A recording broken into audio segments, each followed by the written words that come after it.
Hello everyone, कैसे हैं आप लोग। तो प्रीवियस लेक्चर में यानी लेक्चर नंबर 9 में हमने सीखा था लॉ ऑफ डिमांड और उसके कुछ एजम्पशन।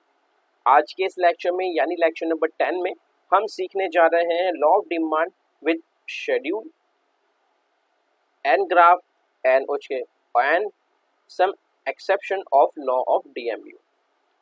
तो आज के इस लेक्चर में हम सीखेंगे schedule of the law of DMU, graph of the law of DMU and exception of law of DMU. तो चलिए शुरू करते हैं। In table 2.2 explain the law of diminishing marginal utility. ये टेबल आपको याद आ रहा होगा कि हमने टोटल यूटिलिटी और मार्जिनल यूटिलिटी का जब कंपैरिजन पढ़ा था तो पहले हमने इसी को टेबल को हमने अच्छे से एनालाइज किया था कि जब हमने यूनिट ऑफ एक्स यानी हम कोई कमोडिटी था, कमोडिटी में आपको एग्जांपल हमने आपको समझाया था, वो कमोडिटी कोई भी हो सकती है, वो गुड्स कोई भी हो सकता है, वो प्रोडक्ट कोई सा भी हो सकता है, whether it can be chapati, it can be mango, it can be chocolate, तो ये कुछ भी हो सकता है। तो हमने आपको एग्जांपल दिया था कि हमने फर्स्ट चॉकलेट कंज्यूम किया, फर्स्ट मैंगो कंज्यूम किया, इस यूनिट को कंज्यूम करने के बाद आपको मार्जिनल कितना मिला 10, आपको सेटिस्फेक्शन कितना मिला, हमने आपसे पूछा था कितना सेटिस्फेक्शन मिला, कितना मजा आया, तो आपने कहा 10। फिर वही यूनिट यानी वही मैंगो आपने कंज्यूम किया, दूसरा मैंगो कंज्यूम किया, तो मार्जिनल यूनिट आपको पता है डिक्रीज होता है। अब वो मजा जो सेटिस्फेक्शन आपको फर्स्ट मैंगो से मिला था, फर्स्ट यूनिट से मिला था, उससे कम मजा, उससे कम सेटिस्फेक्शन, उससे कम यूटिलिटी आपको मिलेगा। देन आपने थर्ड यूनिट कंज्यूम किया, तीसरा यूनिट, तीसरा मैंगो खाया, तो जो फर्स्ट से मिला था उससे कम, सेकंड जो मिला था उससे कम, थर्ड में उससे भी कम आपको सेटिस्फेक्शन मिलेगा, मार्जिनल यूटिलिटी मिलेगा। देन उसके बाद अगर आपने फिर से यूनिट कंज्यूम किया, एक और आम खाया, कंटिन्यू किया, तो आपको जो मार्जिनल यूटिलिटी है वो और डिक्रीज हो जाएगा, वो हो जाएगा 4। फिर आपने एक और यूनिट ऑफ मैंगो कंज्यूम किया, पांचवा आम आपने खाया, तो आपका मार्जिनल यूटिलिटी और डिक्रीज हो जाएगा, वो हो जाएगा 2। फिर आपने एक और यूनिट कंज्यूम किया, एक और मैंगो आपने कंज्यूम किया, एक दूसरा आम और खाया, अब छठे आम पे जो आपने मार्जिनल यूटिलिटी खाया, जो यूनिट कंज्यूम किया है, अब वो मैंगो कंज्यूम करने के बाद आपको जो यूटिलिटी मिला है वो हो गया है 0, वो हो गया है 0, क्योंकि आपका जो सेटिस्फेक्शन लेवल है वो डिक्रीज होते चला रहा है कंटिन्यूस। तो एक पॉइंट पे आप ऐसे ही पहुंच जाएंगे कि अब आपको प्रोडक्ट कंज्यूम करने के बाद, वो प्रोडक्ट खाने के बाद, वो प्रोडक्ट यूज करने के बाद कोई भी यूटिलिटी नहीं मिलने वाला, तो वो यूटिलिटी हो जाएगा 0। लेकिन अगेन अगर फिर भी आपने उस यूनिट का कंजम्पशन कंटिन्यू रखा, एक और आम खा लिया, तो अब जो आपको जो मजा आ रहा था मैंगो कंज्यूम करने के बाद, जो यूटिलिटी मिल रहा था, अब वो 0 नहीं बल्कि नेगेटिव हो जाएगा। तो इससे हमें एक बात पता चली कि मार्जिनल यूटिलिटी पॉजिटिव भी होता है, मार्जिनल यूटिलिटी 0 भी हो सकता है, और मार्जिनल यूटिलिटी नेगेटिव में भी जा सकता है। ऑब्जेक्टिव के पॉइंट ऑफ व्यू से आपको याद रखना है कि marginal utility can be negative, can be positive और can be 0। This statement is true. आपको याद रखना है कि मार्जिनल यूटिलिटी पॉजिटिव में भी हो सकता है, मार्जिनल यूटिलिटी नेगेटिव में भी हो सकता है, और मार्जिनल यूटिलिटी 0 भी हो सकता है। तो ये था schedule of the marginal utility. Is it clear everyone? चलिए आगे बढ़ते हैं। The table shows that the marginal utility keeps on diminishing. आपको पता है कि मार्जिनल यूटिलिटी कंटिन्यूस डिक्रीज ही होता चला जा रहा है with the increase in the consumption. जैसे हम प्रोडक्ट बढ़ा रहे हैं, 1 से 2, 2 से 3, 3 से 4, जितना हम प्रोडक्ट बढ़ा रहे हैं, जितना हम यूनिट बढ़ा रहे हैं, उतना ही यूटिलिटी डिक्रीज होता चला जा रहा है।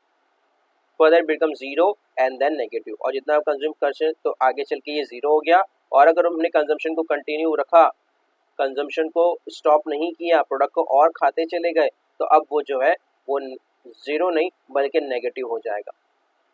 तो ये हो गया हमारा schedule of law of DMU. अब शेड्यूल को देख के ही ग्राफ बनाया जाता है। आई होप आपको याद होगा किस तरह से ग्राफ बनाया जाता है। हमने पैरामीटर सेट किया था, प्रीवियस लेक्चर में आपको सिखाया था कि पैरामीटर कैसे सेट करते हैं। एक्स एक्सिस और वाई एक्सिस बनाया गया।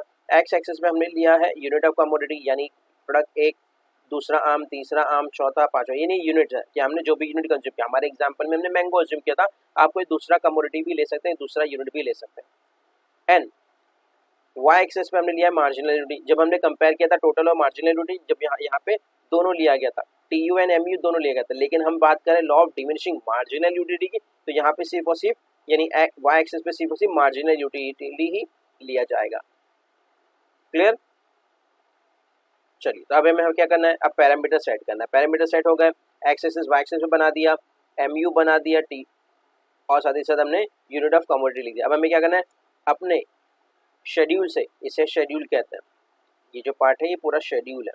ये जो टेबल है इसे टेबल नहीं कहेंगे, आगे चल के हम इसे शेड्यूल कहेंगे। शेड्यूल किसका है ये?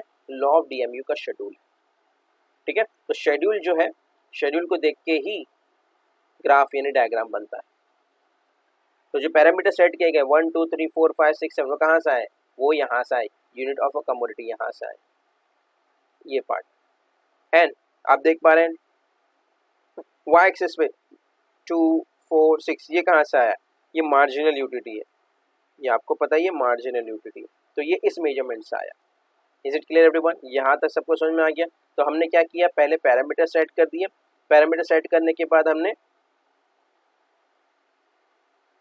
X axis Y axis decide कर लिया, मेजरमेंट लिख दिया, और हम चलिए अब अपना एक्चुअल में ग्राफ शुरू करते हैं। सबसे पहले हमने आपको सिखाया कि हमने फर्स्ट यूनिट कंज्यूम किया, पहला आम खाया था, तो हमको जो मार्जिनल यूटिलिटी मिला था वो 10 से शुरू हुआ था, 10 से शुरू हुआ था।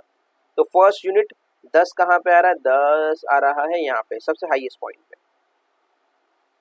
ठीक है, देन दूसरा सेकंड मैंगो कंज्यूम किया था, तो मार्जिनल यूटिलिटी पहले से डिक्रीज हो गया था, याद है आपको, यस 10 से 8 हो गया था। हमने आपको पूछा पहला आम खाया था मजा आया था, आपने कहा हाँ, दूसरा आम खाया था मजा आया था क्या, आपने कहा हाँ, लेकिन पहले वाले से कम, तो ये हो गया 8। तो हमने क्या किया, सेकंड यूनिट पे पॉइंट प्लॉट कर दिया, 8 के सामने ये हो गया सेकंड पॉइंट।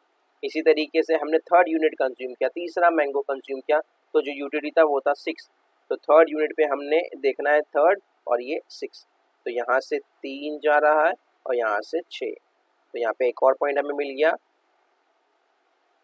डन। इसी तरीके से हमने कंजम्पशन को कंटिन्यू किया, यूनिट 4 भी कंज्यूम किया, फोर्थ पे जो यूटिलिटी था वो भी 4 था, तो फोर्थ यूनिट ये वाला, and fourth marginal utility Y axis वाला, इसको हमने डिसाइड कर लिया। ठीक है, देन अगेन हमने यूनिट कंजम्पशन को कंटिन्यू किया, फिफ्थ यूनिट जब कंज्यूम किया तो उस पर हमें मार्जिनल यूटिलिटी जो मिला है वो मिला है 2, तो फिफ्थ यूनिट पे ये फिफ्थ है और ये 2 यूटिलिटी का कॉन्सेप्ट है, तो हमने यूटिलिटी लिख दिया, पॉइंट प्लॉट कर दिया। देन हमने 6 यूनिट कंज्यूम किया, 6 यूनिट पे हमें कोई यूटिलिटी नहीं मिला यानी 0 है, तो 0 कहाँ पे होता है, इसी एक्सेस पे होगा, तो 0 इसी एक्सेस पे यानी एक्स एक्स पे 0 का। लेकिन अगेन हमने कंजम्पशन को और कंटिन्यू का 6 के बाद 7 पे भी चले गए, तो हमने 7 यूनिट कंज्यूम किया, और साथ ही साथ जो 7 का जो यूटिलिटी है मार्जिनलिटी है वो नेगेटिव में 2 है, -2 है। इट शोज कि आपको यहाँ पे ऊपर नहीं जाना है बल्कि नीचे आना है, फोर्थ क्वाड्रेंट की तरफ।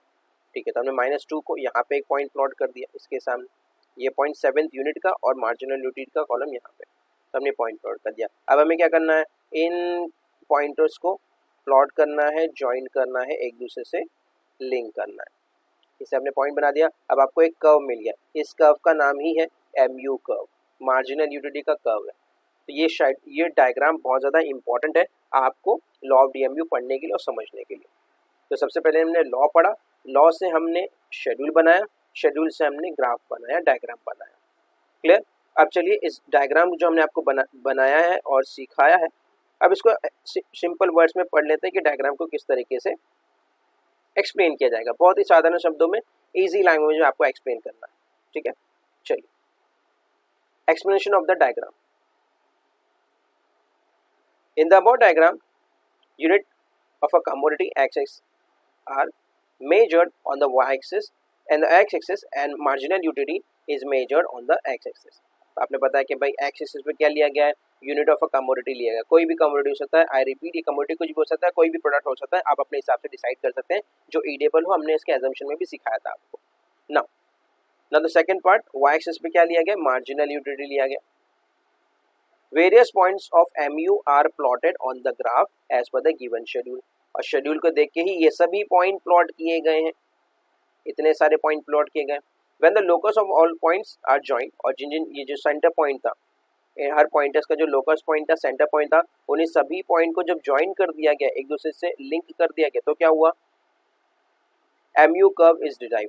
तो इससे हमें क्या मिला, मार्जिनल यूटिलिटी कर्व मिल गया। याद है आपको, हमने यहाँ से लेके यहाँ तक इन सभी पॉइंटर्स के लोकस को एक दूसरे से ज्वाइन किया, मिलाया, तो हमें क्या मिल गया, MU कर्व मिल गया, मार्जिनल यूटिलिटी कर्व मिल गया। डन, आगे बढ़ते हैं। MU curve slopes downward from left to right. ये वर्ड आपको याद रखना है, MU कर्व एक तो डाउनवर्ड जाता है और लेफ्ट टू राइट जाता है। आप देख पा रहे हैं हमारा कर्व जो है वो लेफ्ट से शुरू हुआ और राइट की तरफ बढ़ रहा है, तो लेफ्ट टू राइट है। और डाउनवर्ड कैसे है, जब आपको याद रखना है डाउनवर्ड है क्योंकि ये इस तरीके से भी जा रहा है, हमारा शेड्यूल यहाँ से शुरू हुआ था और इस तरीके से हमारा कर्व जाता है, डाउनवर्ड स्लोप है। एक तो लेफ्ट टू राइट है और डाउनवर्ड है। दूसरा इसका रीजन हो सकता है डाउनवर्ड कैसे है, आपको सिंपल वर्ड में याद रखना है, जब दो वेरिएबल के बीच में नेगेटिव रिलेशनशिप होता है तो जो कर्व होता है वो डाउनवर्ड जाता है। आई रिपीट, अभी यहाँ पे मार्जिनल यूटिलिटी और यूनिट ऑफ अ कमोडिटी के बीच में कैसा रिलेशनशिप है, नेगेटिव रिलेशनशिप है। यानी जितना ज्यादा आप कंजम्पशन को इंक्रीज करेंगे उतना ही आपका मार्जिनल यूटिलिटी डिक्रीज हो जाएगा। तो ये दोनों अपोजिट डायरेक्शन में जा रहे हैं। इस रिलेशनशिप को क्या कहते हैं, इसे ही कहते हैं नेगेटिव रिलेशनशिप या कहते हैं इनडायरेक्ट रिलेशनशिप। इन दोनों वेरिएबल की, दोनों वेरिएबल कौन से, मार्जिनल यूटिलिटी एक वेरिएबल है और यूनिट ऑफ अ कमोडिटी एक ये वेरिएबल है। तो जब दो वेरिएबल के बीच में नेगेटिव रिलेशनशिप होता है, एक अपसाइड जाता है दूसरा डाउन साइड जाता है, तो इसे हम नेगेटिव रिलेशनशिप कहते हैं। और जब दो वेरिएबल के बीच में नेगेटिव रिलेशनशिप होता है तो उनसे मिलने वाला कर्व भी डाउनवर्ड होता है। तो नेगेटिव रिलेशनशिप में जो कर्व जो होगा वो डाउनवर्ड होगा। इसका पूरा अपोजिट, अगर दो वेरिएबल के बीच में पॉजिटिव रिलेशनशिप होगा, पॉजिटिव रिलेशनशिप क्या है, दोनों वेरिएबल एक साथ में बढ़ रहे हैं, अपवर्ड जा रहे हैं, या दोनों वेरिएबल एक साथ डिक्रीज हो रहे हैं, इसे पॉजिटिव रिलेशनशिप कहेंगे। जब पॉजिटिव रिलेशनशिप होगा तो फेवरेबल रिलेशनशिप भी कहते हैं। अब जब इनसे मिलने वाला जब कर्व बनेगा वो कर्व हमेशा अपवर्ड कर्व होगा। ये बात आपको याद रखना है। जब वेरिएबल के बीच में नेगेटिव रिलेशनशिप होता है तो उससे मिलने वाला कर्व डाउनवर्ड होता है, और जब वेरिएबल के बीच में पॉजिटिव रिलेशनशिप होता है तो उनसे मिलने वाला कर्व अपवर्ड होता है। चलिए आगे बढ़ते हैं। Left to right which shows the MU goes on diminishing, जो आपको दिखा रहा है, आपको दर्शा रहा है कि मार्जिनल यूटिलिटी है वो कंटिन्यूस डिक्रीज होता चला जा रहा है with every successive increase in the consumption of a commodity. जितना ज्यादा हम प्रोडक्ट को कंज्यूम करते चले जा रहे हैं, यूनिट बढ़ाते चला रहे हैं, मार्जिनल यूटिलिटी हमारा डिक्रीज होता चला जा रहा है। Is it clear everyone? Explanation of the diagram सबको समझा? आगे बढ़ते हैं। व्हेन, लास्ट पॉइंट की बात करें, व्हेन MU बिकम्स जीरो, जब यहाँ पे हमने बात की कि MU 6 यूनिट पे जीरो हो गया था, याद आ रहा है आपको? यस, यहाँ पे जीरो हो गया था। तब MU curve intersect the x axis, और ये जो हमारा कर्व था MU कर्व जो है वो इंटरसेक्ट कर रहा है, कट कर रहा है किसको, एक्स एक्सिस को कट करके नीचे जा रहा है। Further consumption of a commodity, और अगर हमने यूनिट कंजम्पशन को 6 यूनिट के बाद भी कंज्यूम किया, कहिए क्या, यस हमने 7th यूनिट यानी 7वां आम भी हमने खाया था, तो उसमें क्या हुआ, 7th यूनिट को कंज्यूम करने के बाद हमारा मार्जिनल यूटिलिटी बस जीरो नहीं रहा बल्कि वो नेगेटिव में चला गया। ब्रिंग्स डिसयूटिलिटी और डिससेटिस्फैक्शन, इससे क्या हुआ, अब हमें मजा नहीं आया, अब हमें वो आम खाने के बाद कोई सेटिस्फैक्शन नहीं मिला, कोई यूटिलिटी नहीं मिला, बल्कि वो डिसयूटिलिटी हो गया। Disutility is nothing but negative utility. Disutility मतलब मजा नहीं आया बल्कि सजा आया, मजा नहीं आया बल्कि मजा उस प्रोडक्ट के आपको और ज्यादा बैड फील होने लगा, इसे हम कहते हैं disutility, which is shown by the shaded portion of the diagram. और आपको कहाँ से दर्शाया गया, कहाँ शो किया गया, आपको शेडेड एरिया में वो पार्ट दिखाया गया। ये रहा वो पार्ट जो डिसयूटिलिटी का है, ये पोर्शन जो है शेडेड कर दिया गया, ये डिसयूटिलिटी का पार्ट है। ये पार्ट बहुत ज़्यादा इंपॉर्टेंट है। जब भी आपसे डायग्राम पूछा जाए या डायग्राम नहीं भी पूछा जाए, आपसे लॉ ऑफ DMU का एक्सप्लेन करना कहा जाए, तो भी आपको ये डायग्राम बनाना है। Is it clear everyone?